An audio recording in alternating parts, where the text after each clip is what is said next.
So you can see that finger joint little jig there I made. These fit together all right. I mean, there's a little gap there, but you could sand all that off. And it's not too loose, I don't think. My next project.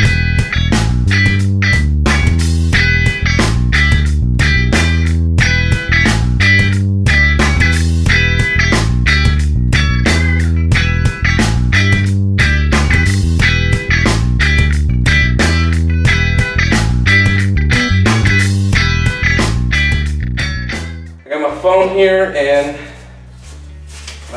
paper to go off of today.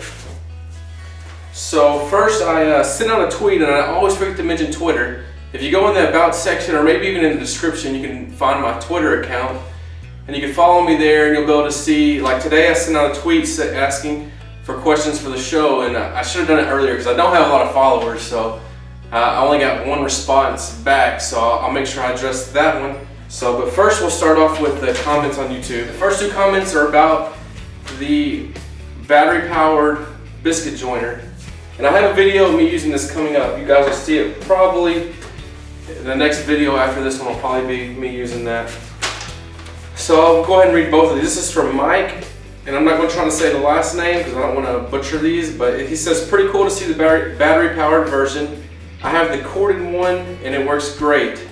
I do quite a bit of wide panel glue ups and it's a champ. I did have the Ryobi version previously and had some issues with the fence moving on me over time. I think just about any tool that uses a bag for dust collection sucks. I have my shop bag attached to mine and it makes no mess at all. Thanks for sharing your tool purchase. And then Barry also said, if I were to purchase the biscuit joiner, I would have to save the money and get the corded one. I really don't see the advantage since it isn't a tool that you would use outside of the shop where you don't have access to power. Also, I wouldn't need to use one very often, and when I do, I only run it for a few minutes at a time, which mitigates any discomfort of a dangling wire. I do see the advantage of having a cordless track saw since the cord is usually a nuisance. But for both of those, I would look at the Ryobi one. My other option, I looked at a cordless and a corded Makita brand. Well, the corded Makita brand was $180, and I decided that if I was going to spend that much money, I wanted to get a cordless tool, which was, this one was $200 or right at $200. I didn't want to spend $180 and have a corded tool.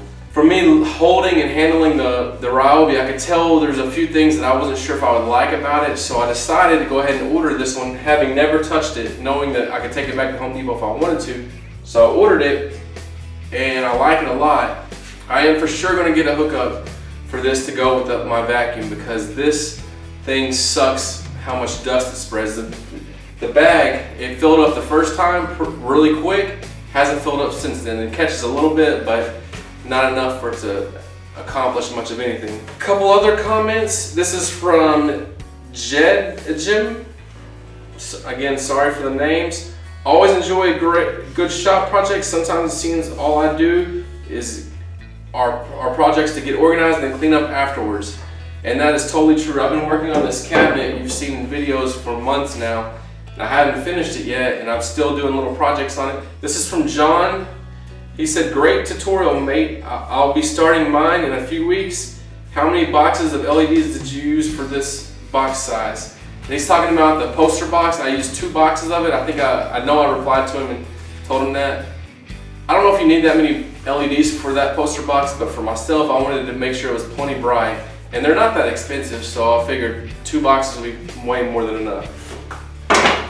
Last but not least, we will go, and there was other comments, and I'll post those on the screen here for just people saying good job and they enjoyed the project. I really like those comments, I like the questions. Oh, I'd also like to give a special shout out to a couple guys. I think it was Dirtworks Traveler. Let me look and see. I'd like to give a special shout out, Jacob Lauren. He's a follower of mine on Twitter, and he's a longtime follower of the show on YouTube. And also Dirt Road Woodworks, he's also a longtime follower and on my YouTube channel. Just give them both a special thank you. They said a lot of nice things. It really helps you stay motivated to make the videos. I really appreciate some of the things that they said on the last recap I did. And if you want to know exactly what they said, you can go back and it's in the comments section. You can see Exactly, but I want to give both those guys a very special shout out. And all these people that leave comments, I really do appreciate it. Like I said, you can see on the screen here a few of the other comments I received. I really appreciate those. It's so awesome to get to see people all over the world commenting on a video I made, because I don't think these videos are that great, but you guys seem to like them, so I'm glad that you like them. What is something you want to do but are worried about how it will turn out? That's funny that he asked that, because I want to make some drawers that are box joint drawers, and I think it'll be a lot of fun, and I've built a jig to try to do that.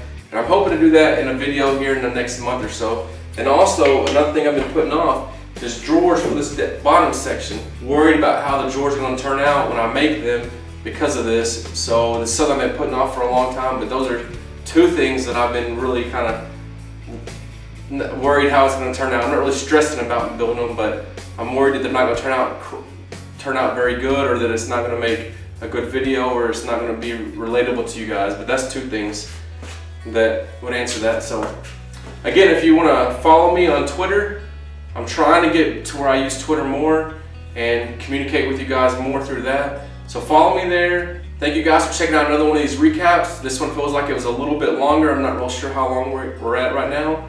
So again, thanks for watching, and as always, y'all will see me next time.